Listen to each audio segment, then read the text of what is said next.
Hi guys, welcome back to my channel. Today I'm going to be doing a review for a book that I absolutely loved, and it is In the Shadow of Blackbirds by Kat Winters, and I read this for the Booktubeathon, Readathon a couple of weeks back. It's probably my favourite book out of the entire week that I read.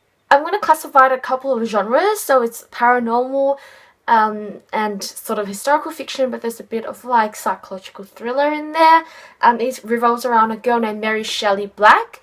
I know the reference to Frankenstein is amazing, but I'm going to talk about that a bit more later.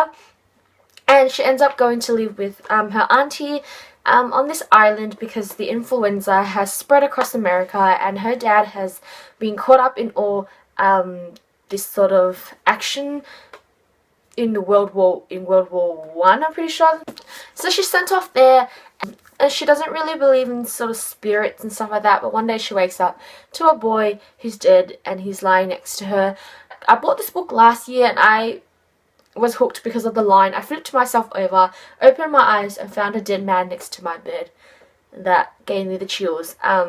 It's not a random stranger, but you get to know who the person is in the book. I loved Mary Shelley as a character.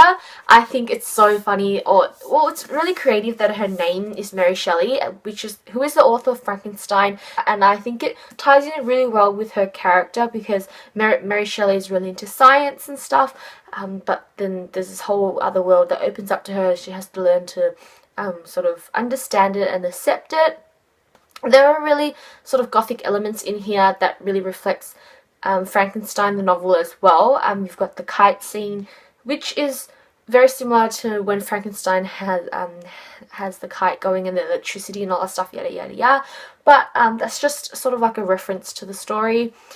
I loved the plot. I think it was played out really well. Sometimes when I read paranormal, I find that it's really unbelievable and, you know, just like, it's not something I love to read, but with this one, it was definitely very interesting because it had a whole lot of mystery around it as well. Like, why is this ghost coming back?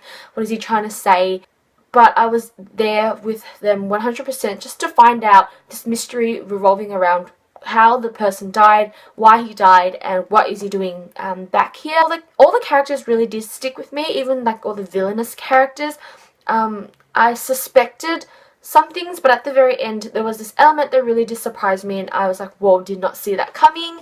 So that's a really positive part of this story as well, is that you get the element of surprise. What else did I like? I love that it was a really easy read. It definitely, you know, hit the point with everything. It is historical fiction because it's got elements of the war and of the influenza in there, but you're not hit with like stacks of dry information. It's sort of blended into the story so that you get to know all this stuff about history in America, but also have a storyline that you can follow.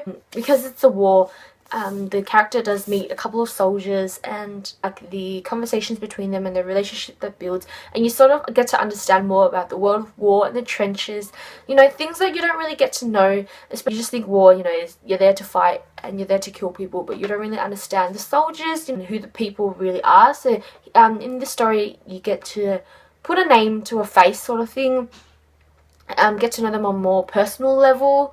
There's an element of like love to it, but it's not really cheesy. I think it's sort of really inspiring in the fact that there's this love that can last even despite everything.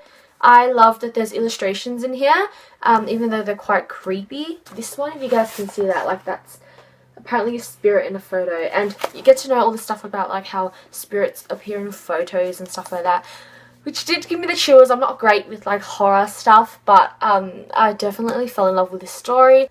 I definitely recommend that you guys read this. I thought it was amazing. I originally gave it a 4.5 out of 5, but I'm definitely thinking of boosting up to a 5 out of 5 because it was that good. Probably one of the best novels I've read for 2014 so far. It was an engaging read, written beautifully.